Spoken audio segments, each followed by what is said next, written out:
study, and play come together on a Windows 11 PC. And for a limited time, college students get The best of both worlds. Get the Unreal College Deal. Everything you need to study and play with select Windows 11 PCs. Eligible students get a year of Microsoft 365 Premium and a year of Xbox Game Pass Ultimate with a custom color Xbox wireless controller. Learn more at windows.com/student offer. While supplies last. Ends June 30th. Terms at aka.ms/collegepc.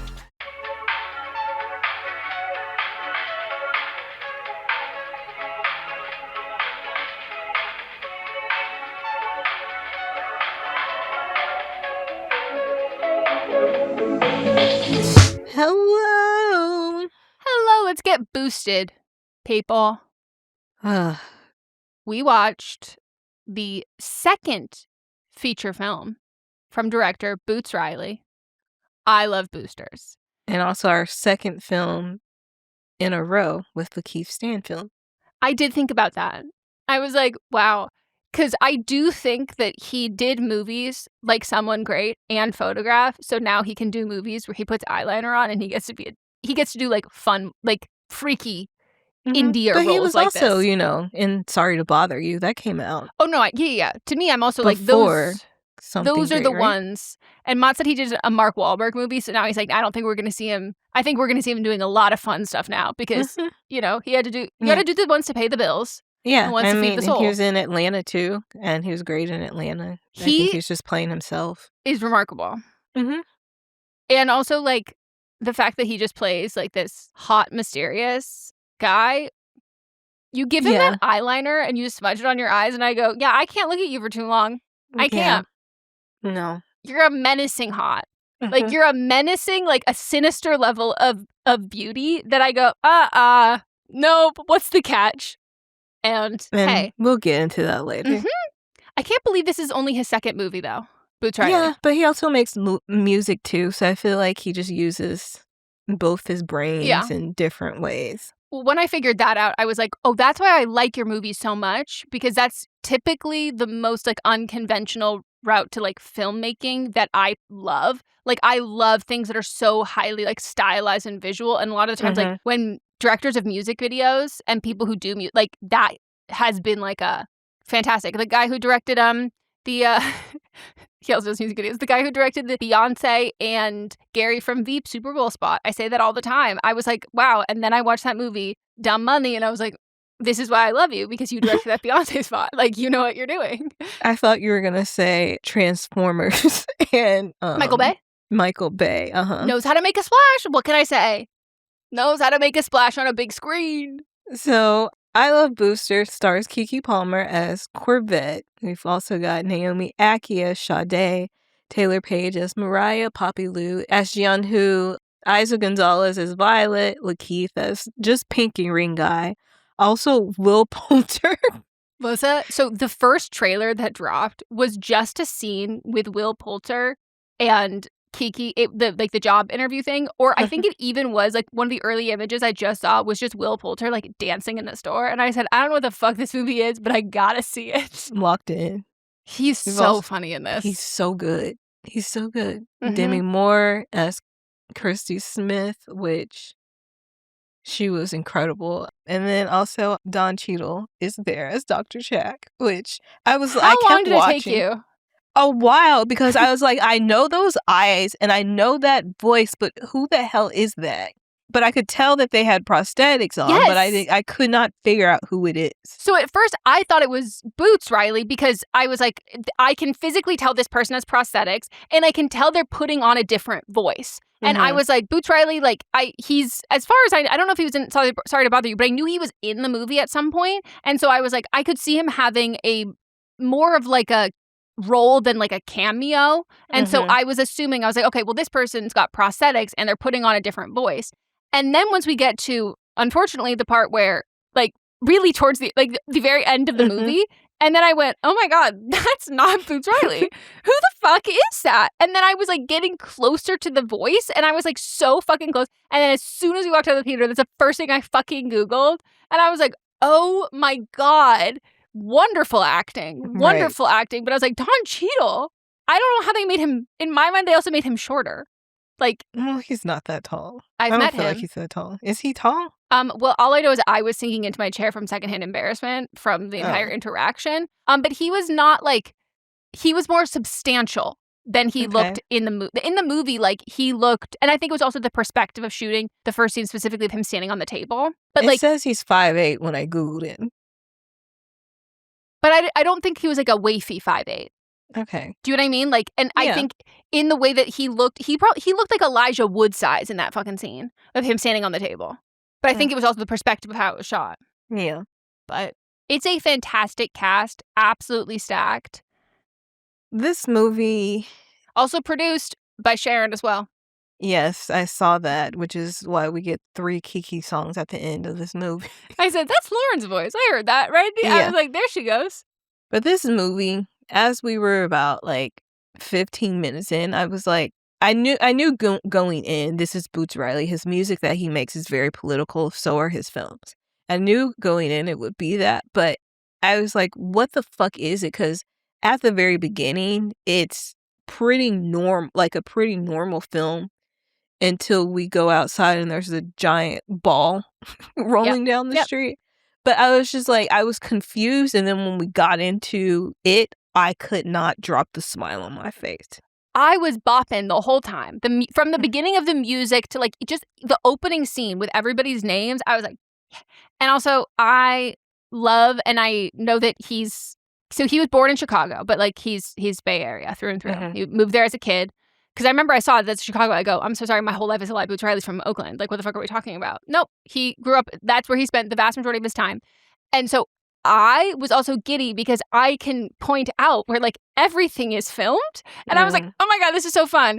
And one of the first things that they talked about when boosting one of the plays is of being like, oh, well, like something about like trying to do other places in other areas. Like, well, that was Walnut Creek. And I was like, I'm laughing so hard. Everyone in the theater, silent. I'm hysterically laughing. And then I have to tell Mods afterwards. He goes, what the fuck was that Walnut Creek joke? And I was like, no, it's not a joke, but like Walnut Creek is like, it's like a Marin vibe. Like that's what they're basically saying. And I think about that specific, if they're putting it at the mall that I think they would have put it in, that's the mall where they had a Brandy Melville where I passed out on Black Friday because I was standing on my feet for too long. And I was like, I remember that so well.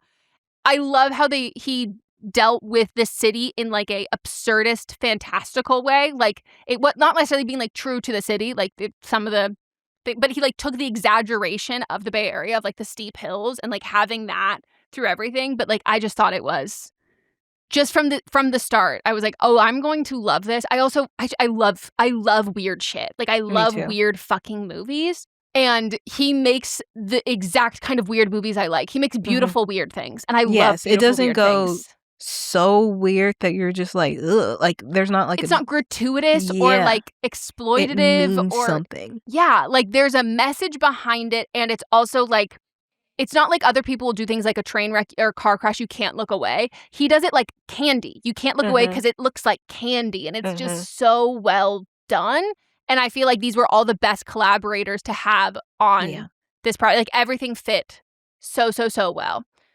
So I before we get into this, like really get into it, I want to just talk about the themes that I picked up on within the film. So like capitalism as theft, labor exploitation, fashion as both self-expression and exploitation, class struggles, redistribution of community justice, art versus ownership, solidarity across borders, protests becoming revolutions, the body as labor, media propaganda and image making, surrealism as political truth, morality under survival, female friendships and collective power, and then romance as a joke about unequal exchange.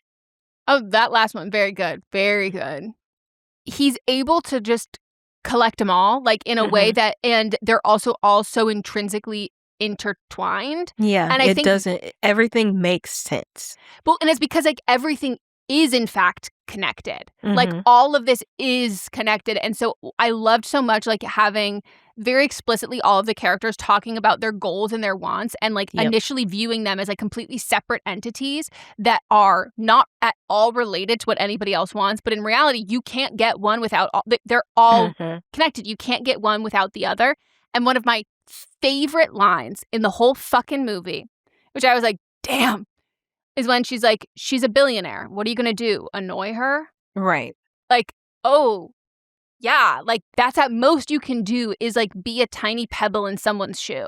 You can't even be like an eternally warm pillow. It's not something that will ever affect them long term or anything like that. And I was like, wow, that's such an impactful statement. But it was filled with so many different things like this. And I think the progress of the storytelling of it also was just enjoyable to watch.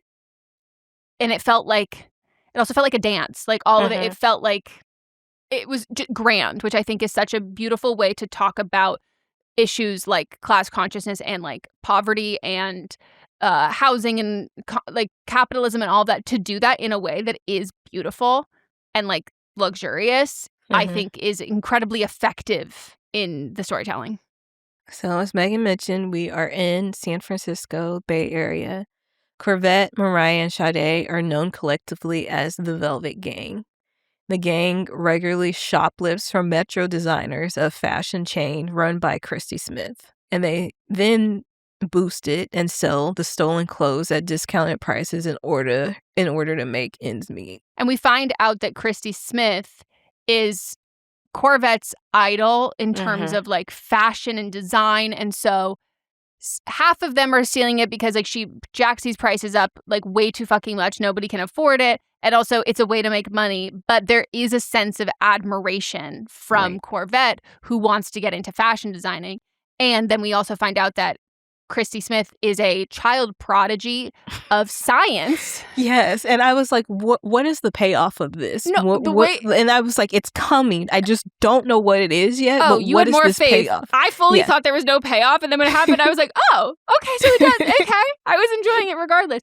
But like, she's essentially like a young genius who was given all of this to her, which I thought was like actually, a very accurate depiction of someone who is like incredibly gifted in one specific field, who's then completely stunted in terms of like socializing, dealing with their peers, and like being cool and fashionable. And so then deep dives into like fashion, drug, party scene and all of that, and seemingly gives up that whole science aspect of it to find a way to really do like she also felt like such like a current day designer in like the if Peter Thiel was making clothes, like of being like, I'm so smart. I'm like, I don't know, what is the Huberman is designing yoga pants. Like it's like this intersection of someone who talks to you that they're so smart. They know all of these things, and it's bigger than fashion. It's more than this. We're optimizing, we're revolutionizing, we're doing all of these things. And like in reality, like you're just fucking crazy and like you're evil and all of that. But the word salad of certain characters, and specifically ones that are supposed to be portrayed not as like unintelligent, but somewhat boastful or prideful in their intelligence to like use it over other people. The way that he has all of those characters speak in like absolute word salads. And then you see those characters do the same thing to other people. And I'm like, oh, it's a very subtle way of being like, you're stupid. I'm smart. I'm above you. I'm a white man. You're a non-black woman. I'm going to talk down on you in a condescending way. And then we're going to have a non-black woman and doesn't think that she's doing it, but also talking the kind of like over-explaining, I'm smarter than you way to black women. And it was like, oh. And then they just summarize it. So you're just saying it's... Yes. And I was like, oh, that's so... It just like... Because I remember like in those moments being like, this is kind of dragging. And I was like, oh, it's supposed to be dragging. Like this is the point of it. And I want to know how long it takes him to make movies. Because like, I think he started filming this in 5 years? I know, but like, I think this one, the filming of it, some of it was in 2024, which I was like, that doesn't seem like enough time. Yeah. But yeah. That man's mind is, otherworldly.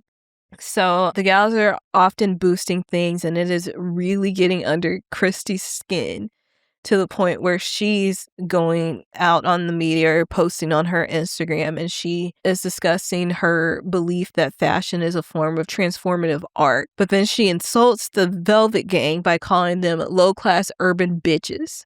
Which then becomes like a line. Well, and also because like it becomes repeated throughout this of being like, well, we're low-class urban bitches. And then it was sometimes just urban bitches. And because Chrissy's like, no offense to urban No bitches. offense. These are the low class ones. Yeah. The high class urban bitches are fine. 100%. She was like, look, these low class urban bitches. No offense to urban bitches. I was like, she was phenomenal in this role. Like, Demi Moore, she was so good in this, and I was like, oh wow, this is because perfect. I went into this movie knowing absolutely nothing. I thought of you the whole fucking time. I was like, Melissa's going in fully blind. I didn't know I knew they were boosting, but I didn't know anything else. That's all I freaking knew about this movie. And so when I was seeing the press that Demi Moore was there, and I was like, how the fuck does she fit into this movie? And then when I see the movie, I was like, oh, they hired the right bitch. 100% the right bitch for it. So Corbett is also an aspiring fashion designer. She entered into a contest that Christy was having. Well, we think she entered into a contest that Christy was having. She created this beautiful, futuristic looking suit. And so she has it up. Kiki's character, Corbett, lives in a abandoned Chinese restaurant. And so, which I'm like, that's a lot of space. You can't get rid of the smell, but it's a lot of space that you're working with. I'm like, is it Sade, the one who was like, damn, I really brought that I'm so hungry. Like, it would make me hungry all the time. Yeah, I'd be like, damn, too. I want that chicken. I also like how they used the dishwasher and the dishwasher faucet thing and propped it up and then made a little shower around it. Brilliant. But so she like has her costumes and designs up in the restaurant. And so her friend is asking her like about like how she was feeling about not winning. And she's just like, my design it's not her style. So she's also having a lot of thoughts about being alone and not fitting in. And her friend is like, don't talk to me about this. Go talk to Mariah. I think. No, where's it Sade? Who's who? Sade is Naomi. And then Mariah's Taylour Paige. Okay, so Mariah. It Reverse was Mariah that was in there. Yeah. And then she's like, go talk to Sade. Yep. So while she's talking to Sade is part of a pyramid scheme. In the clearest terms, considering there is a picture of a pyramid where they fill in the names. And this is where we're introduced to Don Cheadle in prosthetics that neither of us noticed. Yeah. I said, that's a man in prosthetics. No idea which man that is. He was being so funny. They're doing it at like a furniture store. And he's selling it that Sade's like, this is going to be the solution to how you're feeling. And like, it's also our introduction to Corvette's like, the idea of her feeling alone, so the only thing that she has kind of left with her is her consciousness and also wondering if she should feel guilty about these things. Because out of all these girls, she's the one who does love Christy Smith. Like, and this is something where it's like, am I ruining my chances for my future? And like, what the fuck is my future? And, her other friends some people have kids, some people have like, they don't have this like adoration for this woman who they're also ripping off, but then also you kind of have this high of like, she knows who we are now, and like that's kind of really cool, and like maybe she'll respect us. And it's just all of this stuff because she also doesn't feel like a real person. She's a billionaire, so like she's the distance between that. And I love the scene. I loved of like dealing with the whole thing and watching the fucking everyone who's like written on the pyramid of like Oprah Winfrey, Peter Thiel, Tyler Perry, Elon Musk, and like it was just like so funny. And then she's in one of these recliners and it's like squishing her face, and I was like, here, now we're getting bootsy. This is where we're getting the kind of the funky stuff going on. And she chose that chair because it was turquoise, and Sade told her not to sit in the chair. But we learn in that scene that she has a love of turquoise. That's her color. Also, when they go rob things, she's always sucking on this piece of candy. And so it's her like signature to leave the candy wrapper or the piece of candy behind, which is important for later. Yeah. And so after they do another one of their big boosts, and then we have another who I consider a shape-shifting actress. Yes. Another one, you put her in a wig, You give her eyeliner, anything. I go, who is that? Oh, no. I know Robin Thede when I see Robin Thede. So for me, you put Maybe her... because I have met her casually a few why. times, so that's probably what But it is. for me, I wouldn't say she's as shape-shifting as some other actresses who, like, truly, I have never recognized them from one picture to the next. But specifically, if you put her in any sort of, again, eyeliner and hair color difference, I go, I have no idea who this woman. I've never seen this woman in my life. You also didn't watch Black Lady Sketch Show where she was doing all these different all characters. these clips of her. So then I'm like, I have no consistency whatsoever at all. All I've seen is her in like a bajillion and one different looks and never realizing that it's all her. So when Mariah holds her breath, they don't have their white girl to like watch anymore. Distraction for when they're boosting. Exactly. And so, because these stores are run primarily by white women and white men or non-black women. And so they lost their watch out white girl. And so Mariah's like, well, I guess like I have this one trick. I have this like, I haven't done this like since college. Like, yeah, we could get halfway there. Yeah. And it was like, okay, what the fuck does that mean? And she ducks out of frame to hold her breath. She goes, I'm a little out of practice. I just have to hold my breath. And she's like, okay. Holds her breath and pops back up. And Taylour Paige is now Robin Thede. Complete. And same little Bob. Completely different person. Yeah, and once they mean halfway there because Robin Thede is mixed light skin, so that's how they're getting halfway there. And Corvette's like, this is really weird, but also, is this gonna work? And she gets in there, and immediately she goes, oh my God, it is working. Mm-hmm. It is working, because they keep thinking, because she has to hold her breath, they keep thinking she's gonna throw up. Mm-hmm. And so they're like, oh my God, we'll like let you go to the bathroom and all that. And she was like, oh my God, whoa, that's crazy. But as that's happening, they're able to, use that as a distraction, boost all their stuff. And as they go to drop off, what was it they were dropping off? They were dropping off the stuff to someone. Mm-hmm. And turns out that, they were selling to somebody.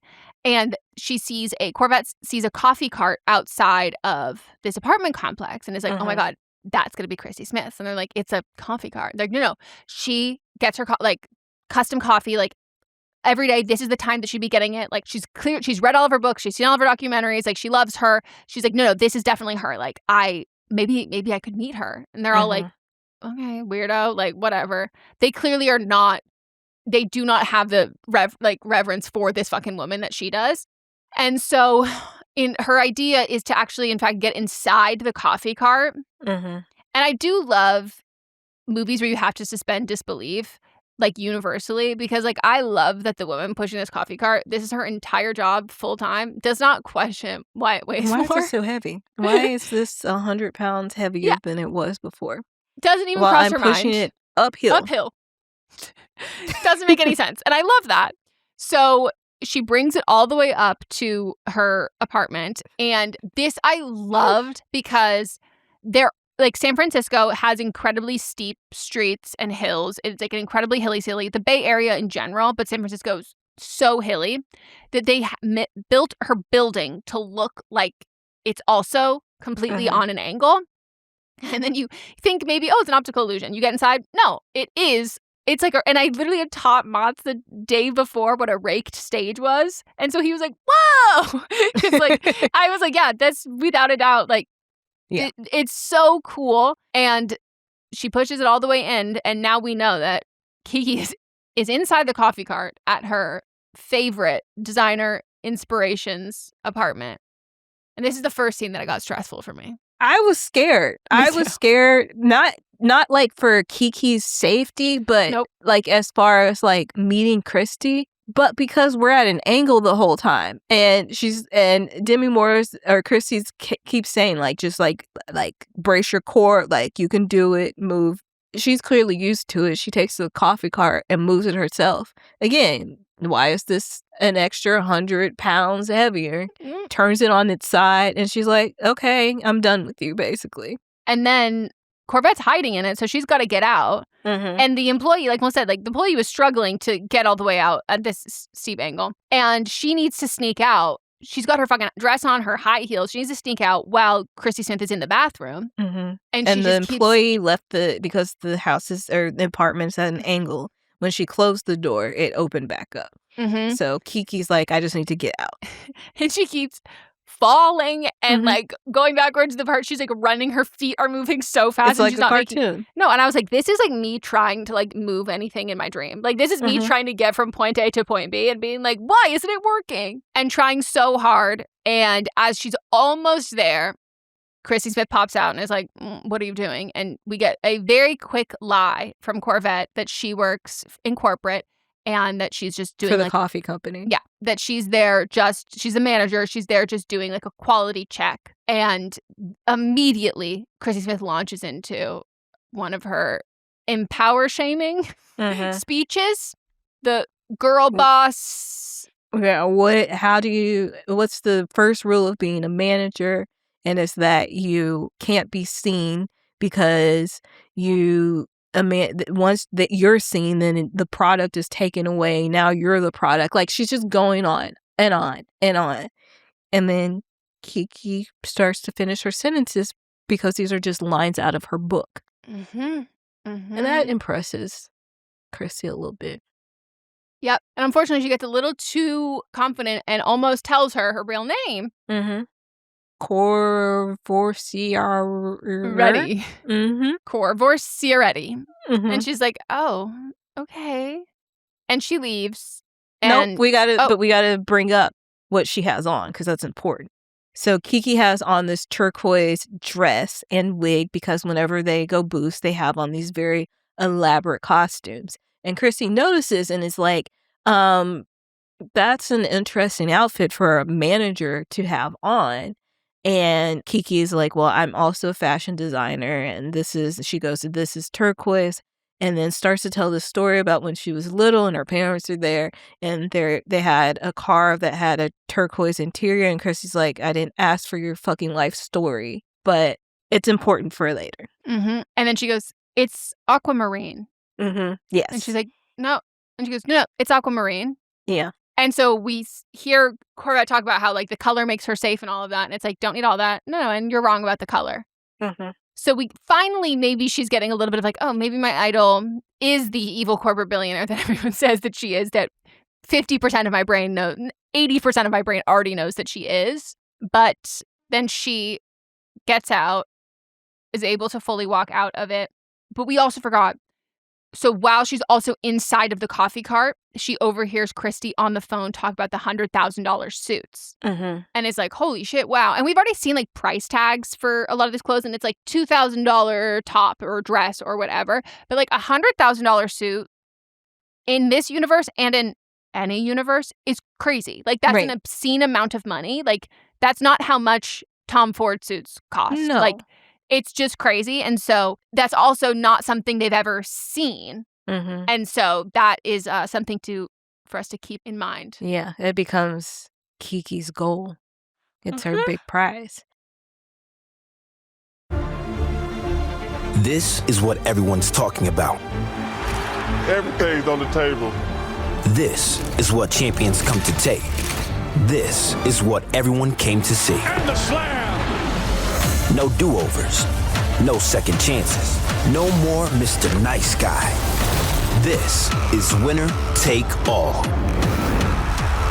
The NBA Finals continue on ABC and the ESPN app.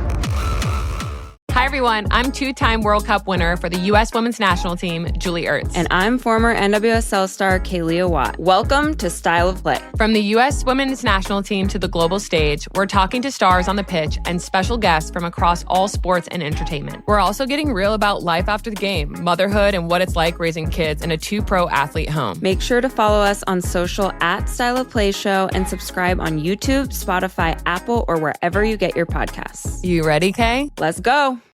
This episode is brought to you by Redfin. You're listening to a podcast, which means you're probably multitasking.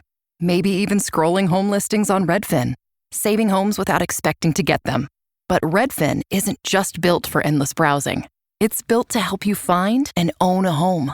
With agents who close twice as many deals, when you find the one, you've got a real shot at getting it. Get started at redfin.com. Own the dream. And so we leave in an early scene. Keke is at this nightclub. It was actually how the movie opened. She's Great at this opening nightclub. scene. And she's dancing, and she sees this mysterious man who I go, is he a vampire? Listen. And I clocked it immediately. And when we come to this later, I'll bring this up. But like, what is going on? Because he has this long curly hair. It's like longer than LaKeith wears his hair. Long curly hair. He's just very chic, and it's the eyeliner for me. And the eyeliner too, but they're like looking at each other, and you think that this is like the beginning of their love story, but then she's dancing with this other dude, invites him back to her place after she's asked him like, what size shoe are you? Because she hates when people lie. And he's like, I'm a size 12. They get back to the place where they keep the clothes, which is an apartment. And then Keke, no interest in having sex with him. She just wants to have a new client. And he is so offended at first. But then he's like, she shows him some shoes. And he's about to leave. But then he was like, actually, do you have those in a size 10? Which I loved. So then she keeps running into him. She keeps running into him. He wears a pinky ring, and so that's what we know him as, the pinky ring man. Then later, Sade tells the gang a story about how her friend was hooking up with him.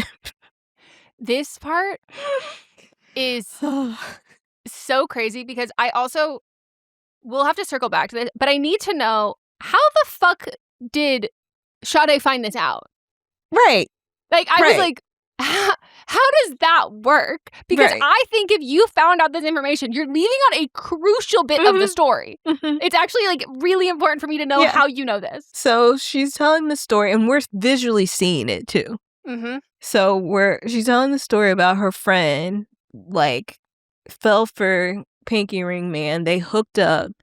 So her friend goes back to invites him over, and he starts going down. The sex is great. He starts going down on her, and then like she is really into it, and he's just sucking away so much that he starts to levitate. Dare I would say he's munching. He's munching, and as soon as I heard that sound, I said, I know it's coming. And I actually did. Well, I mean, she did too. You know, like so levitates, and then he has this long tail. And is some type of creature, and he literally sucks the life out of her.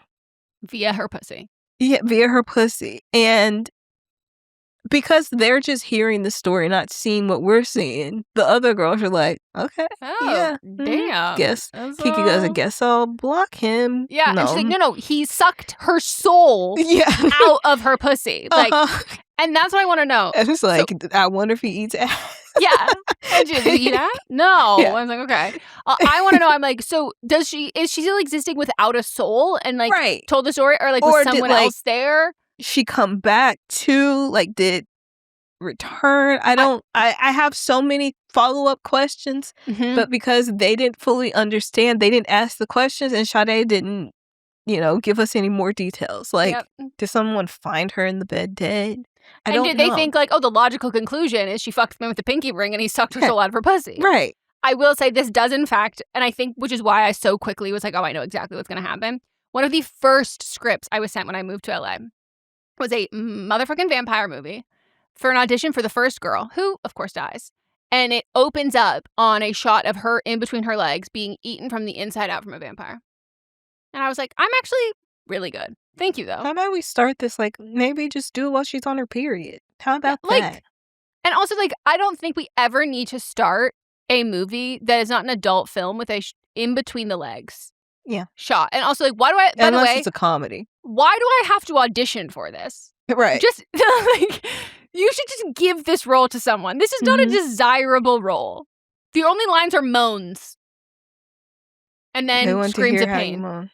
Yeah, so then I'm like, oh, he's not a vampire, he's a demon. But I was on the right track. So Then the Velvet Gang, they get jobs at Metro Design. It starts with Keke there. And we also learned that Metro Design has a new color palette every month. Mm-hmm. So Keke first gets a job there, and the gang makes, and she's like, I can refer other people there. So this is going to be our next thing. They make a plan to steal the store's inventory from inside. And we also find out that the Metro employees are forced to buy the clothes to wear to work. They're not getting enough of a discount whatsoever, so they're getting paid like next to nothing. So the employees they're getting paid $28 and $32. The employees there are fucking miserable, and so it's like, oh, we definitely can steal from within inside here. Like they're not going to give a shit at all. Yep. And do you know you don't know who Gabriette is, do you? Mm-mm. Google Gabriette, and that was like 100% the inspo for Isa's character. I was like, at first when I first saw it, I was like, is Gabriette acting now? The eyebrows, yeah. Mm-hmm. Yep.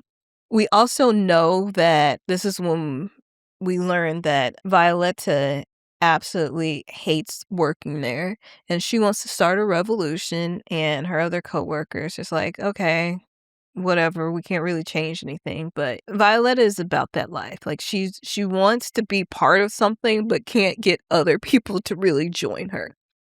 But while Keke is interviewing, there is a change in color scheme, and the next color scheme is going to be yellow. And then we see that Keke's design is now in the store. Yep. And they're like, oh, maybe, like, I can't believe she ripped this off from that contest. Like, and no, they're like, of course she would rip it off from a contest. And she's like, well, I actually didn't even send it. And they're like, what? And she's like, oh, I didn't think it was good enough. Like, second guessing herself and all that. Like, well, I guess maybe she could have seen it on Instagram or something. Which happens a lot. Yeah. From both instances. It's also why I link job applications when people ask you to like give a couple examples of like do some sample stuff or whatever. Like don't, because I dip out. I'm like, I'll do this if I get paid. There's this one job that they've reached out to me 3 times asking me to work for them, and I said no each time because they're like, well, why can't we just like get on? And I listed out why I would never work for them. Yeah. Like, stop talking to me. And they're like, can we get on the phone and discuss how you would change, blah, blah, blah. And I'm like, no, and I said, at first I said, okay, this is what I'll do. This is my fee for consulting. And they're like, well, we don't have it in our budget to pay. And I said, well, I don't have it in my budget to talk to you. Well, then you also don't have it in your budget to hire. 3 separate times. And so now I'm just like, I'm not answering any more of your emails. And so now it goes from, Keke is going from like the admiration of Chrissy to like, I need to get revenge. But before they have started working at the store, Mariah is very much into folding. And Violetta is still trying to get now the new girls on their side. They keep ignoring her. They also ask Mariah to stop, or they just make an announcement, whoever is folding the dollar bills, please stop. And she's like, so funny. We also learn that they only have, their lunch break is very fast. And so they get on starter blocks that we use in track, and they run out, come back. And when they're out of breath, they're like, oh, did you just take your lunch? And it's like, yeah, we only have 30 seconds. Yes. And Will Poulter is the manager of this store. And so they've been working there for a minute. They plan out like how they're going to steal from the store. They're going to do it because he gets a full hour for his lunch break. So they'll do it during that time. And they don't have to worry about the other girl.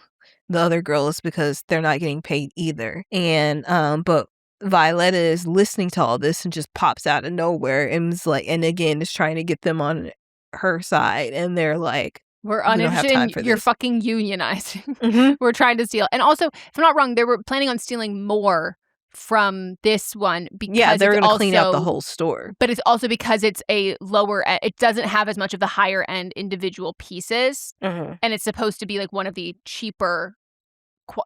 They're still expensive, but it's not some of the other style of stores. So they're like, we're going to just take everything. Oh, and we see all of it play out. And so since we saw all of it play out, I was like, well, there's going to be a wrench thrown into their plan. Well, I don't know what it is, but we're not going to get whatever they want.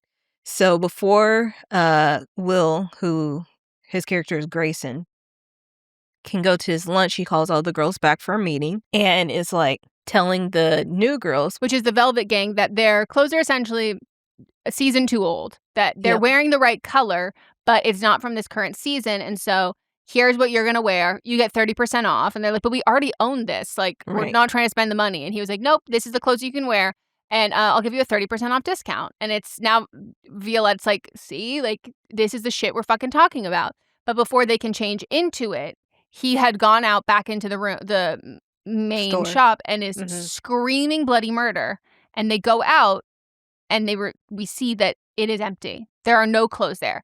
And this is not during his lunch break. This was not them. So they immediately go, wait, did they do it too early? Like, did something happen? They're truck drivers and Did they go, did they do this and, take creative control? Like, what happened? Or like, was this not us? And they're able to see the security footage. And what we see is someone walk in with, what I can only describe as like, is it Miss Mary Poppins or Miss Frizzle who's got the magic bag? Mary Poppins. Mary Poppins. A big old tote bag, opens it up, and it's just sucking all the clothes out into the bag. Like, the whole racks store. And racks. Completely. Within seconds. Mm-hmm. It's like if you had like a huge vacuum cleaner. It just cleaned everything out. And they're like, what the fuck? We need to get this bag. Like, who is this booster? We've got competition. And so then they're like, we need to find her. And so they, of course, know all the locations of all these stores. So they start going one by one until they finally find her. And they kidnap her. And you hear my sorority got a little shout out there? Oh, yeah. Well, it was Yeah, so Keke was like, because there's other people around, and they grab her. Off the street, and she's screaming. Off the street, and she's like, don't worry, it's just a little sorority prank, ski-wee, which is my sorority's call. So at first I was like, I thought it was, they were doing the pig suey one, and I was like, no. Damn. But I was like, I wonder, I could tell it was something, I didn't know if it was college related or specifically sorority related. Sorority related to Alpha Kappa Alpha sorority. So you still got a shout out. I thought your college was getting a shout out. But it was my sorority. Yep. So they kidnap her and try to figure out what the heck she's got going on. And the whole movie, I was like, where is this girl? Because I was like, I've seen her in the trailers. Why is she? I thought she was part of the main gang. So finds out she's actually from China. The thing that she has is a teleporting, like she teleported there. Yeah. And the thing that she has is teleporting the clothes that she's stealing, or not stealing, taking it back, because her and her family made this. They work in the factories in China, which again, this was so brilliant. Like, it took the movie to a different level. They're the factory workers. They're taking back. She's taking back the clothing because she wants to basically bankrupt Kirsty Smith's stores. She wants to utilize it and use it as like a bargaining chip to get the needs and the desires that they've been trying to get met for better, safer working conditions at this factory in China. And like, her aunt died and all these things. And also, like, it like made me people in her family have cancer. I need to Google sandblast denim, because I was like, is that like, if that's how it works? And I was like, if that's it, I'm never going again to stop buying. Yeah. And also, like, the term sand, I never like actually thought that was what it would be. We're blasting sand. Like, holy shit. And so people are getting like so sick. The hours they're working, the pay is so abysmally low that they have to work so many more hours to do any of this. And they have had no success in any sort of negotiations and change and having this get better. It's only gotten worse. And so her and one of the other guys, they were essentially like the kids. Oh, it's her brother? I thought it was her best friend. Okay. It's her brother. Well, that makes sense. They grew up together. I was like, I guess I assumed cousins, something. For some reason, I thought his mom was the aunt who died. They like come up with this whole plan because they used to like hang out. Oh, you're right. I actually wrote in my notes, it is her cousin. Yeah, you're right. Sorry. Knew it. Knew it.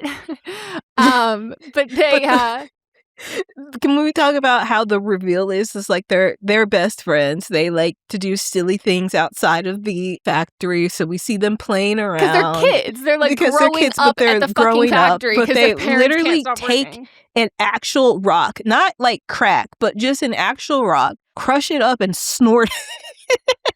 I was like, Like, okay, we guys. just do silly, goofy things. And I was that like, leads us to why they're crawling around in the air ducts. but it's also crazy because it's like all this ties back to these hazard working conditions and all this bad stuff that I go, so you're aware of that, but you still thought to snort something that's on location at this factory? Okay, so we're aware that like just being here, doing your regular job is killing people. Mhm. They're not. No, I think it's like actively it's snorting getting it. to them. It's getting to them. Like they don't realize that the other stuff is also getting to them, and it made them snort an actual rock. It was crazy.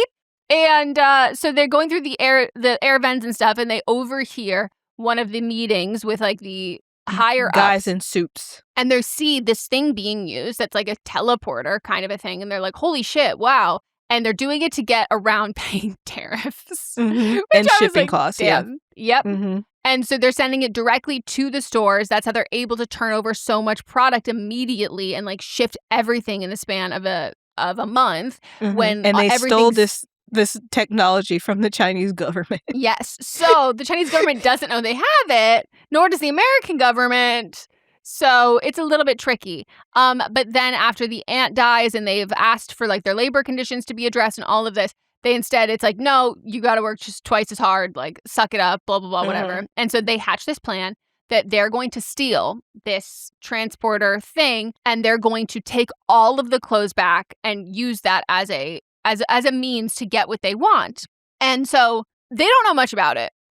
I mean, they're inhaling toxic fumes all day. So she jumps through it and is like, I don't know if I'm still alive. I don't know if it's still I don't know me. if this is a version of me. Yeah, I don't know what this is, but like, I just got here. And they were like, what do you mean you just got here? She goes, I just got here. Like, to where? She goes, here. Like, just got here. And like, so they realize that like they have a common goal in the sense that they all want to fuck over Christy Smith. And so they come up with a solution where it's like, okay, cool. So you'll get 75 or 80% of the clothes. I think that was the first, and then she negotiated to 70. And so then we'll get, or no, it was lower, and then she negotiated for Yeah. higher. Yeah. so then you'll get 70%, we'll get 30, right? Yeah, 30% of the clothes. So we'll be able to sell these. You'll be able to get all those back. And she's like, and then you'll help with, and she's like, well, that's where our common goal is. Like, that's kind of where this ends. Like, you know, the unionizing the labor and all that stuff, like that's your thing. And like, happy for you if that's a byproduct, but like, that's not our goal. MO. We have two overlapping. That's you're not, that's not part of our Venn diagram over here.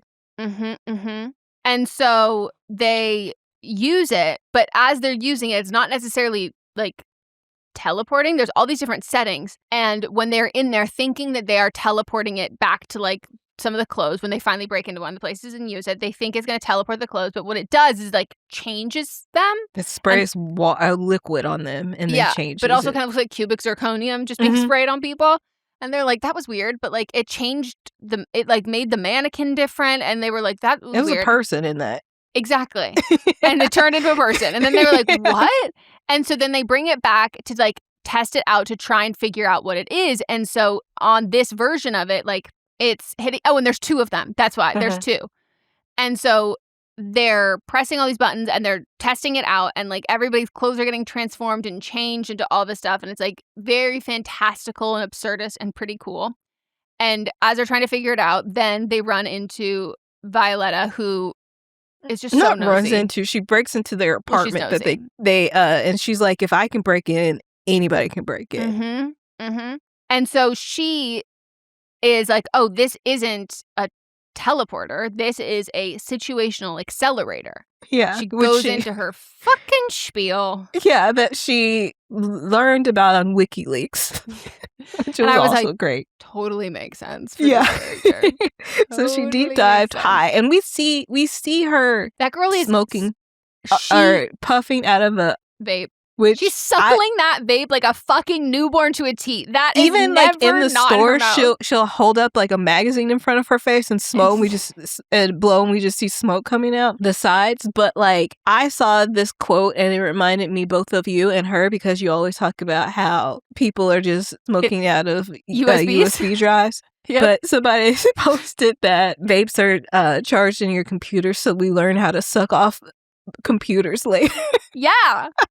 Like, it is so fucking crazy to me that people have just so quickly accepted this as like a totally normal thing. And I'm like, but we buy babies toy remotes so they stop putting real remotes into their mouth. Mm-hmm. And here you are putting it into your mouth. And also like the fact that, and I'll move on from this, but the fact that fucking vapes all have like lithium batteries, and people are like, how do I dispose of this? This is a danger. And I go, is it a danger? You've been sucking on it for months. Like, those are lithium batteries. You can't even dispose of those normally, and you've been sucking on them. Fucking crazy. Fucking crazy. Gold Bond knows that every glow up starts with radiant skin. So choose Gold Bond Cocoa Butter Glow for a body lotion that's clinically shown to give you smooth, glowing skin. But don't just take our word for it. 88% of people who tried Gold Bond Cocoa Butter Glow saw glowing skin in just 1 day. Gold Bond Cocoa Butter Glow. Nourish your skin. Reveal your glow. Buy now on Amazon. Tomorrow morning is knocking. Stock your fridge now. How about a creamy mocha frappuccino drink? Or a sweet vanilla? Smooth caramel maybe? Or a white chocolate mocha? Whichever you choose, delicious coffee awaits. Find Starbucks Frappuccino drinks wherever you buy your groceries. Where is Daredevil? I'm right here. Don't miss the return of Marvel Television's Daredevil Born Again. So what's next? I feel liberated. We're gonna take this city back. Over-medicated. In an all-new season, now streaming only on Disney+. They're hunting us. It's time we started hunting them. I can work with that. This should be tons of fun. Marvel Television's Daredevil Born Again, now streaming only on Disney+. So then how do they end up at, they go test it out. Yeah, because at other places. She's showing them how to use it and showing that there's multiple different modes and what all of these things could do. So we learn in the situational accelerator, in layman's terms, essentially being like, these things exist as true, and what it does is amplify that. So it increases the tension and the contrast of the situation. So like of the conflict or whatever. So like fashion as an art piece and an art statement, the situational accelerator will it won't like decay the item necessarily. It will like increase the subliminal messaging or any of those things there. And it will just like force things that are inevitably going to happen or happen at a much smaller scale into like a larger scale. Yeah. And then the deconstruction setting breaks down whatever it is to the point, add into the element that it was created. So then they try it on. This one was. I was disgusted, but gasped at the same time. I cackled out loud and then just closed my eyes and I said, "Oh God, turn it off too. I need you to stop now." I laughed. Turn it off. So they use it on Mariah, and then we just see Mariah's parents fucking on the ground, like really going at it. And this is at the part of conception, and they're like, "Well, we're deconstructed to seeing her actual construction." Yeah. And then they bring her back and they don't tell her at all what they saw. And like, I wouldn't either. Guys? She's like, I guess it didn't work. And they're like, no, I guess not. So funny. And the side effect of that is John-Thu looks down and sees that the cut she had on her hand is gone. And it was like, wait, what? And it's like, oh, so because of this, you have deconstructed the physical items of clothes that you yourself made that hurt your hand. So now you have reset back to a time when these clothes never existed. So therefore, you never hurt your hand. Yep. They asked her how long she'd been working on it. She said 20 minutes. So it gave her 20 minutes back. Which is very interesting. And we see them do it more in the club. We see them do it to like other people. One lady with the shoes, and she goes, "No, keep them. Nobody else has them." They're like, "Okay, go for it." She's like girl. 7 feet taller now with just shoes coming out the bottom of her feet. Or one guy who has his boss that he's like clearly like just like completely like owns everything he does everything for him. And then his backpack grows and his boss is just, it turns into his desk and he's just, his boss is like using him as a mode of transportation. And his boss is on his shoulders is what? Carrying him on his back. Yep. So they then are like, okay, so Metro Designers is having a fashion show. And the thing with the fashion show is that and that's initially why they were like, okay, we'll get in with this, because the employees of the fashion show, she calls them their ambassadors, and they get to go to the fashion show. But now they've all since been fired. Yeah. And so they don't have a way in, and it's like, damn, this would be so good. We could use this here. This is like the perfect instance that we have access to her and all of her clothes and also like a public eye. Like it's live. Everyone's watching it. And so they see that, we should also note that Pinky Ringman is in fact a model. A model. He's mostly done Marshalls and things like that before. Which he's also lying about because the only thing he has is a flyer that is printed at home on it. There's like no color on it. It's pink and black. Maybe he did it in another lifetime. Maybe that was the 90s version of himself. No, probably. Probably. Like he's lived a lot of lives, as we know. And so they find that they see that he's going to model for this. And they're like, oh my God, this is our in. Go talk to him. Just like, don't let him eat your pussy. Yeah. And she's like, oh, okay, I'll try. And so he sneaks them in. And in this moment, he's like, I got to tell you something. And she's like, yeah. And he's like, I am in fact, I am a demon. I'm a demon. And she's like, okay. And he goes, and I eat men and women through going down on them. On them. That's how I'm able to live. And so then she's like, so you're a vampire? And he said, no, I'm a demon. Yeah. And she's like, okay. And he goes, but we don't have to I'm just drawn to you. We don't have to do any of that stuff. Like, it's okay. And she's like, I'm good. I gotta go. And her friends keep like yelling at her. She goes, it's fine. We're talking. Yeah. Because they're so afraid that she's getting eaten alive by a demon or her soul sucked out by a demon. And the big catalyst for not only do they want to do all this stuff publicly to Chrissy Smith on the live stream and have everybody see this and all of that, but they're like, if there's any place that she's going to debut these $100,000 suits, it'd be here. Like, we haven't seen them anywhere.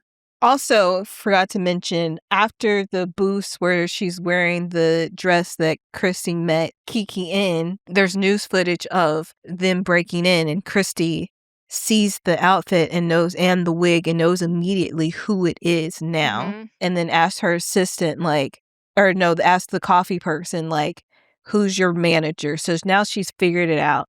And she's starting to bait Corvette now. So she's like, she bought the company that owns the candy that she's always sucking on. And also she goes on a tour of her house, her own house she was in Napa.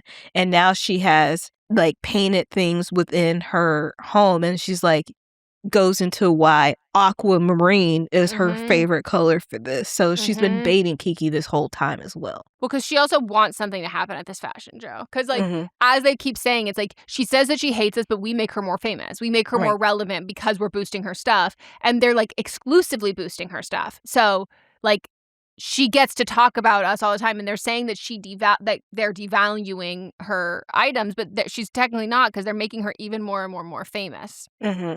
And so the Pinky, he helps them infiltrate the fashion show. And at the same time that this is happening, they have the cousin in China with, he has the second one there, or no? He has the receiver, Keke and Jian, who both have the other end, the transmitter part. And so they decide, like, okay, we're going to send like tons of these clothes back in the back rooms and stuff, and we're gonna find the $100,000 suits, and we'll send them. And then the stuff that as it walks down the runway, we'll deconstruct it, let it fall apart, and have her get like so embarrassed to see all of this. But first, they end up finding. They take a bunch of the clothes and they do all that kind of stuff. So during the fashion show, they're sending the stuff back and then like spraying, and all the models are like running out naked now because the clothes have been taken literally off their backs. The people in the audience, which is all just the workers, they're trying to figure out what's going on. Violetta is also trying to get people to protest with her, and again, she's handing out flyers. Nobody's on their side. and on her side. And so then after they're able to successfully break all this stuff down, they run away. They're going through these different rooms. Then the first time they use the machine to break the door down, and they're like, okay, why don't we just try to open the door this time? And it's a funny thing that happens, in movies where they just kick the door down instead of just trying it. But then they try it and it's still locked. And so then they have to use it. And at one point it turns into one of the doors turns into a tree because they've got the deconstruction on instead of the other one. So it's a very serious message, but done in a very funny way. And it's also like very funny circumstances, but every character is playing them like it's like totally normal, which I love. Like I love when people play things that like they're absurdist, and it's just kind of like, yeah. So it's like they're not. It's not. You don't have someone reacting, being like, "What's going on? This is crazy." It's just like it is the absurdist world that they exist in. And so then they find a room containing the $100,000 suits. And this is where we get the payoff of Lil Christy, the mathematical science genius. Yep. So they see that there is like one of those big bank trucks, and they're like, that's probably where they are. And there are all these people in suits running there towards them, being like, no. And they're like, they've got their, watch out, we've got their, and they've got their accelerators. And they're like, show us where the $100,000 suits are. And they're all like being cagey.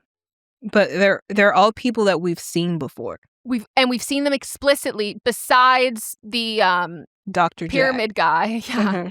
Besides that, every other person we've seen on TV doing the like interviews on the news about why public housing is bad, why getting promotions at work and why getting paid more money is bad because then you have money to address your problems and go to therapy, why capitalism is good, why all of these things that's like so like just propaganda. And why free healthcare is bad. All of those things. And we see all those people and it's like, oh, we're recognizing all of them. And it's like, what the hell are they all doing here in these like fucking men in black suits? And so they're trying to be like, they're ugly suits too. They're like, this is what costs $100,000. No, they're like CSI fucking suits. Like and they don't fit. No, they are basic as hell. And so they're like, are they in the truck? And they're in the truck and they try to go to find in the truck. And then they're like, no. Turns out they're like, no, we can't. We're wearing them. And they're like, slap the guy who says it. They're like, you're saying too much. And he's like, I'm just scared. And then finally, they're like, okay, fine, take off the suits. And I didn't think this part was gonna get weird. Like I'm prepared for him, but like this was not the part that like I thought, was going to. I thought it was just going to be what the first step was them taking off the material suits and they were just standing there naked. I thought that was the shock value. So she keeps saying like, okay, take them off. And they're like, okay, and they're naked. And as they go to collect the suits, they keep peeling and they peel their skin suits off. And they're like, we're just looking at muscle. What the fuck? And I love the stylizing of this. Like the it like was like half animatronic looking like glitchy kind of vibe too, like cartoony. And they're like, what? And then we realize that the $100,000 suits are not the fucking shitty fucking Macy's outlet CSI spin-off suits. No, in fact, they're the skin suits to make these things look human so they can push propaganda on television. And they have been there. It's not just one of them that is one person. They switch off wearing the suits, but some of them feel more passionately about certain characters that they play. And even in all of this, Sade is like, but where's the real Dr. Jack? Because she really like where's my I gave $2,000 to make 12. And he's like, I don't know who you are. Like, what? Dr. Jack, it's me. No clue. No fucking. And this is the moment where I go, okay, well, it's definitely not Boots Riley. Who is that? And I should have known. I still didn't know at this point it was Don Cheadle. Get business done with the new American Express Graphite Business Cash Unlimited card. With unlimited 2% cash back on all eligible purchases, unlimited 5% cash back on flights and prepaid hotels booked through American Express Travel Online, and a flexible spending capacity that can grow with your business, you'll have the confidence to keep building. Apply today and earn a welcome offer of $1,500 cash back after you spend $50,000 in qualifying purchases on your new card within the first 6 months of card membership. Terms apply. Learn more at go.amex/graphite. Hey, Fidelity. How can I remember to invest every month?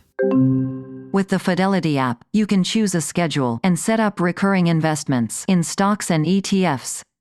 Oh, that sounds easier than I thought. You got this. Yeah, I do. Now, where did I put my keys?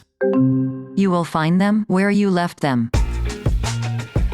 Investing involves risk, including risk of loss. Fidelity Brokerage Services, LLC, member NYSE, SIPC. You may think you know McDonald's drinks, but you don't know them like this. From fruity refreshers like the Strawberry Watermelon Refresher and the Mango Pineapple Refresher with popping boba, to crafted sodas like the Sprite Berry Blast with berry-flavored Sprite topped with cold foam. Who knew ice-cold drinks could be so fire? 6 all-new drinks are here. Try them all, now at McDonald's. Refreshers contain caffeine. And so they flee the scene from the police chasing after them, and then as well as the skinless people. Yes. And then somehow the also skinless people get guns, which was very alarming.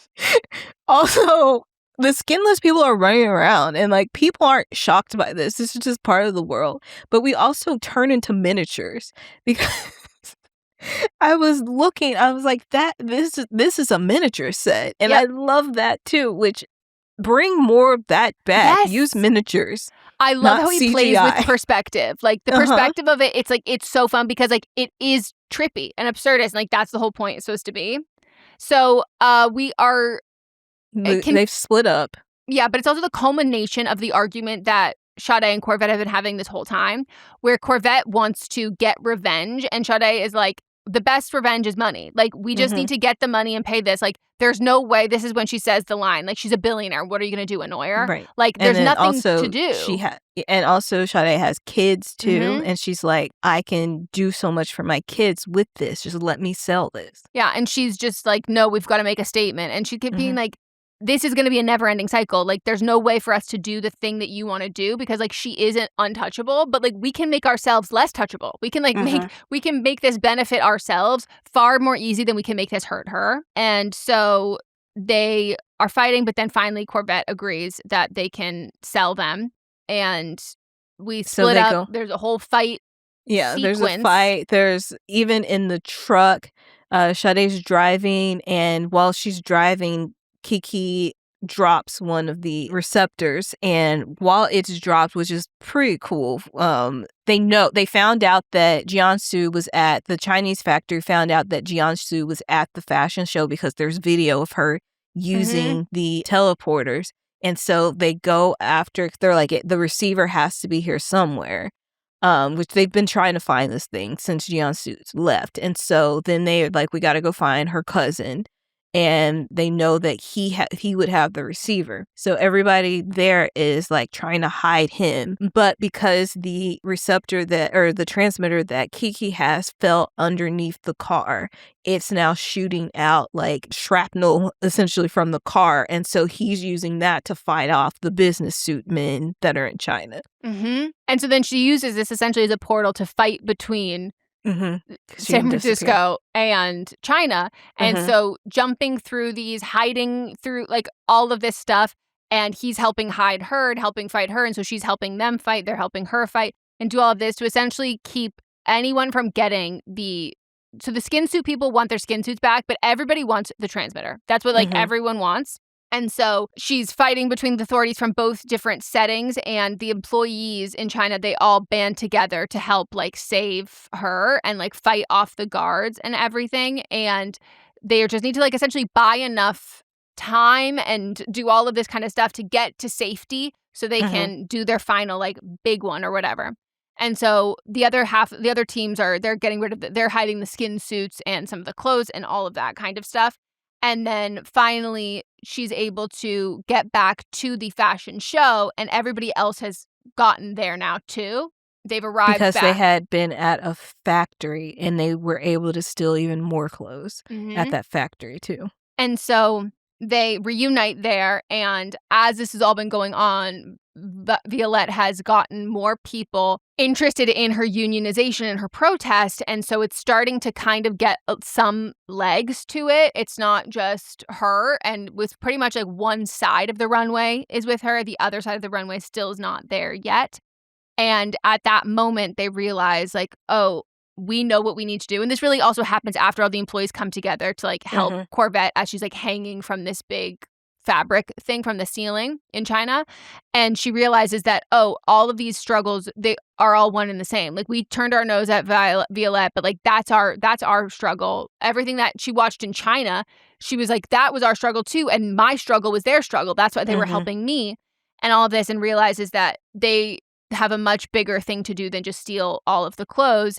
And so they set theirs to an accelerator, and they're pointing them all at each other. So there's one at the end of the runway, one that's being pointed at, I'm trying to remember. So because he pointed at, the one in China is pointed at another one that's then pointed at another. So they're pointed all together. So they're basically all connected. So she's able to do the situational accelerator that doesn't just affect the runway show in the Bay. It also affects what's going on in China at the warehouse, the factory at that exact moment, as well as the protest that's going on at the fashion show. So it uses devices to accelerate all of that to essentially create like a massive protest and cultural change, where it is like in favor of the side of people protesting, of the workers' rights. So everyone in China, they're the ones now who they've got the upper hand in this, the same thing here and the same thing everywhere. And we get to see Christy Smith sees all of this and is like kind of impressed, but like, I still win. And they let her go, and it's so clear. The facade, the idea of her is completely shattered to Corvette. Like, she's no longer cool. And she also points out, like, hey, you steal design. And she goes, no, I make them my own. And it's like, you don't at all. Like, all of this is bullshit. Your whole ethos is bullshit. Like, you just want to make money, and like, this is silly and this is stupid. And like, at the end of the day, one of the things that Mariah kept saying is that they are family. What was the other? Philanthropy is the third F, but she goes, I know how to spell philanthropy. It's fashion, family, and philanthropy. Yep. And so she keeps talking about how all of those things are connected, like supporting their community and doing all of this sort of stuff. And this is a moment where it was like, oh, we can use fashion as this. And because it's being live streamed, it also accelerates that aspect of it, of people watching it. And so there's huge worldwide impact of it. So the strikes have spread across the world, have made significant gains within the States as well as in China and the factories.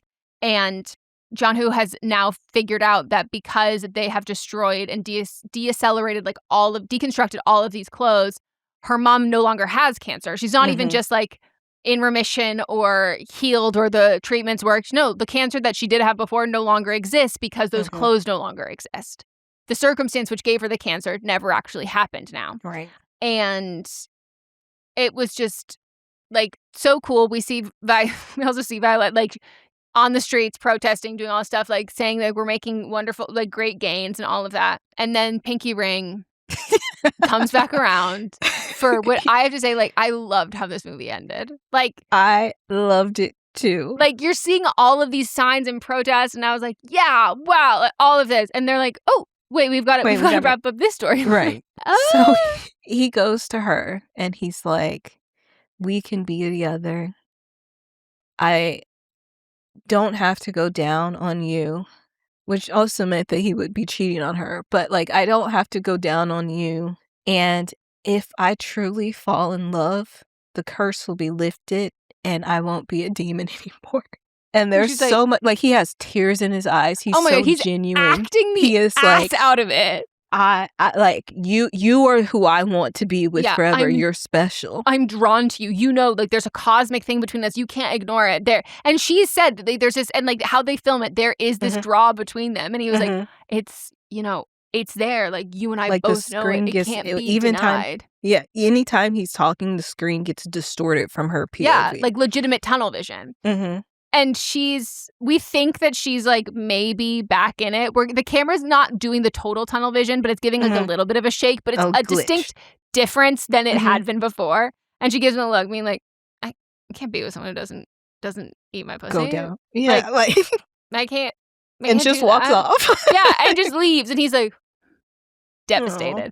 And then we also see that because of this success, the girls have also been able to open a like community, family forward focused charity, like center. Center that's also sells. helps provide for affordable clothing for people, and which is also a theme that you see throughout this. Is you see like a lot of like moms and families who are like thanking them, like their kids wouldn't be able to afford school clothes if they weren't able to provide them in this way, and it was just like perfect and wonderful and beautiful. And I like love that the last like 10 lines of the movie are just about eating pussy. Right. Like, what a wonderful movie. Thank you, Boots Riley. Like, I loved this. I think I'll go see it in a theater again. I might go in a black neighborhood because I want to get a different feeling first seeing it, but I'm going to go again. I don't know that. I think we might have been the only white people in our theater. But no, I was the only, except for this one other girl, but I was the only black person in my theater. Oh, yeah. No. No. I think we were also the only white people seeing You and Me in Tuscany as well. Oh, yeah. Well, mine was mixed. Like, that's what I like about the theater that I usually go to is that there's a diverse crowd. Yeah. Yeah.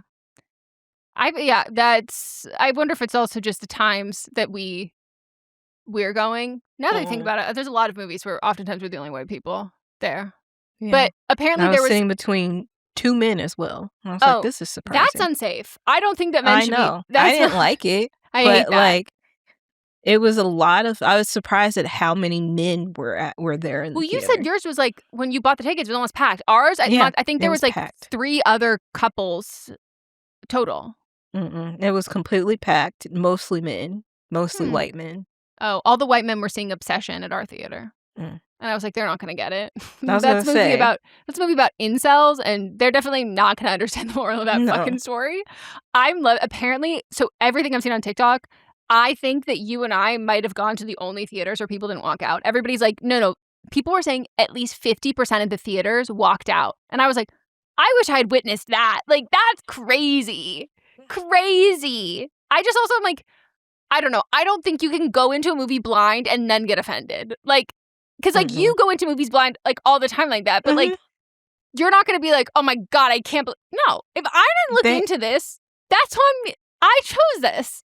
There's no way that they saw. Because this is light compared to Sorry to Bother You. That's what I said. Other people were saying that this was crazier. And I was like, there's no way you think this is crazier than Sorry to Bother You. There's no way. None. You cut Sorry to Bother You off if you thought that you cut it off before it got to that part. And also, like, the Sorry to Bother You shit got fucking crazy way earlier. Yeah. And it got way crazier, like, the volume of crazy was way wilder, and then it kept going up and up and up and up, and, like, there was my heart was accelerating. Yes! And there was an unsettling vibe to the movie when everything was quote-unquote normal. This didn't have an unsettling vibe to the contrast of all of this. And I was like, there's no fucking way. Even Moss was like, what do you think was weirder? And I was like, Sorry to Bother You was, of course, fucking weirder. So much weirder. So much. But, I mean, he's 2 for 2. I loved both of these movies. I think they're phenomenal. I also want to shout out, like, he's politically, like, fantastic, amazing. He's beloved in the Bay. But also, like, he reached out to Melissa Becerra pretty much immediately after she got fired from Scream and offered her a role in this movie. And she had a scheduling conflict, so she couldn't, but has been, like, very vocal about how much that meant to her. And if she, I would think so. Yeah. And that, like, it just so kind of like that this would have been the first, if she didn't have a scheduling conflict for something previous, that this would have been, like, the first movie that the project she would have done after getting fired from Scream. And yeah, I think he's so cool. He's also done a ton of work specifically, like, with this movie, but in other ones of getting filming credits and all that incentives in Oakland specifically. And even when you're using, like, Oakland-based like, co-ops and corporations within those movie sets and hiring within that to, like, not just shoot in Oakland, but, like, use people and, like, hire people from Oakland and do all that stuff on the production, making it even more of an incentive, which I, like, love. And I have, obviously, I really fucking hate when people film where they set things in the state that is Hollywood of California and they don't actually film it here. And so I love any sort of incentive for that, and especially for the Bay, because so many like old 80s and 90s stuff, like they used to actually film in the Bay Area, and there was something so lovely about it. So it's just like love everything he stands for and everything he does, and I wish this was getting a much wider release. And so I encourage everybody. Like people would love this movie. Oh my God, if it's they phenomenal. Just knew it existed. And which is crazy to me because I've always known about this movie forever, because like this is our exact interest. That like the first teaser that dropped, I was like, love it. We both like, it felt like almost at the same time. I think it might have been at the same time. Sent each other like, I think I sent it or you sent it to me in a text, and I had sent it to you on Instagram. And so like we've been stoked, and I just knew that it was Boots Riley and it was Keke. The crazy part, do you know how much the budget for this was? What was it? What would you guess with all the effects and with like current day? Well, a lot of the effects were practical, and it was like post like animation stuff, or they did. That's not cheaper though. I know, but then also there is like the miniatures. I'm just talking it out. Yeah. Well, Mott's was saying like, well, it's cheaper because it's practical, and I go, practical is more expensive, buddy. That's why they switched to making it look. Yep. It looks cheaper in VFX because it is cheaper. And think of all the cast. Yeah. But I think because Keke and her mom are both producers on it, might have been a little kickback. I feel like I'm going to go too low, but I think you're going to go too low too. I think you'll go too low. 20 mil. It was just 20? 20 mil. Which is a new indie budget. Like that at this point is an indie, especially when you have effects like this and you have all this. But when I saw that they did it for 20, and then I saw an interview of them going, yeah, no, this was like an indie. Like we were like sleeping on floors, like 18-hour days. The montage scene with their outfits changing the whole day, they did that in 6 hours. Hair, makeup changes, and then they shot the key art. I was like, my God, he put you to work. Now that I have watched it, I'll go back and, actually like pay attention because I'll listen to when they're doing the press stuff. I just listen to a little bit, and then when they start getting into spoilers, I would switch. So now I'm gonna like listen to his process of making this film. It makes total sense like that it's an indie, because like you can tell when an indie is a movie that people do because they care about the movie, not because they care about like the pay. And so people like bleed fucking out for the movie. So like you'll get like crazy cool concepts of like wardrobe. They had 2 wardrobe people on the whole fucking film who did all the extras too. And I was like, holy shit. So there's just like it's a true like labor of love and like convergence of like creativity, which I thought was just like so fucking interesting, and the effect aspect of it all too, and the fact that they were filming in like 2024, which I was like, I don't know how you did this, but Taylour Paige was pregnant during filming, and she says that she thinks it's the reason why her son is such a happy baby is because he was surrounded by so much laughter, and she said that she peed herself multiple times on set because she was pregnant and laughing so hard. Yeah, but they all seem to have like so much fun on this and like loved it, but I couldn't believe they did this for a $20 million budget. You get like no effects for that. I don't know that anyone has this great of a track record with only 2 movies. Like imagine like you've only released 2 movies and they're like 2 incredible ones, and like Sorry to Bother You was nominated for, like that's how I saw it. I didn't see it in theaters because I had the saw it in screener. Yep. So what's your rating? Oh my God. So many turquoise dresses, pussy eating demons. That was my rating, was gonna be 6 or 9 out of 6 pussy eating demons. Good. Yeah, loved. What about you? I just told you. Oh yeah, 69 pussy eating demons. 67. What are we doing next week? I think we should do Sister Act. Okay. Because I don't think Mott's has ever seen it. I've seen it, but I was a child. I haven't seen it since probably it came out. Like that's when I saw it, and then I saw the second. We own the VHSs. So I've watched the second one more recently than the first, maybe, but I haven't watched it. Then when I got older, I only started watching it like I do with so many of these things on TV. So like More stuff's cut out. Yeah, so I don't know the last time I sat down and watched the whole thing, but I am very excited. So, okay. Sister Act. Sister Act it is. All right. Join us next week. We'll be watching Sister Act, the OG. Should I get like a nun outfit for it? Like a habit? Okay. Mm-mm. I won't be able to get through the episode. I just need to find someone who's doing the Sound of Music and then can I borrow that for a day? Okay, bye. Bye. This is a Sister Sign production hosted by me, Megan Rinks. And me, Melissa D. Montz, plus Diamond Imprint Productions. Post-production by Coco Lorenz. Production assistance by Melanie D. Watson.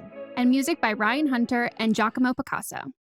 Ryan Reynolds here from Mint Mobile with a message for everyone paying big wireless way too much. Please, for the love of everything good in this world, stop. With Mint, you can get premium wireless for just $15 a month. Of course, if you enjoy overpaying, no judgments, but that's weird. Okay, one judgment. Anyway, give it a try at mintmobile.com/switch. Upfront payment of $45 for 3-month plan, equivalent to $15 per month required. Intro rate first 3 months only, then full price plan options available. Taxes and fees extra. See full terms at mintmobile.com. The most memorable gifts aren't found, they're made. Zazzle is a custom marketplace where you pick any product, a mug, a card, a tote, a phone case, and make it personal. A photo, a name, an inside joke. The kind of gift that actually fits the person. That's what 30 million customers have been coming back to Zazzle for over 20 years to find. Right now, save 25% on your first order at Zazzle.com. That's Zazzle.com. Make it zamazing. What does it mean to stand on the right side of history before it's too late? Omar Alakhed's new book, One Day Everyone Will Have Always Been Against This, explores moral courage and what it means to bear witness in a time of violence. Read the New York Times bestseller and National Book Award winner that is sparking conversations everywhere. Available now wherever books are sold.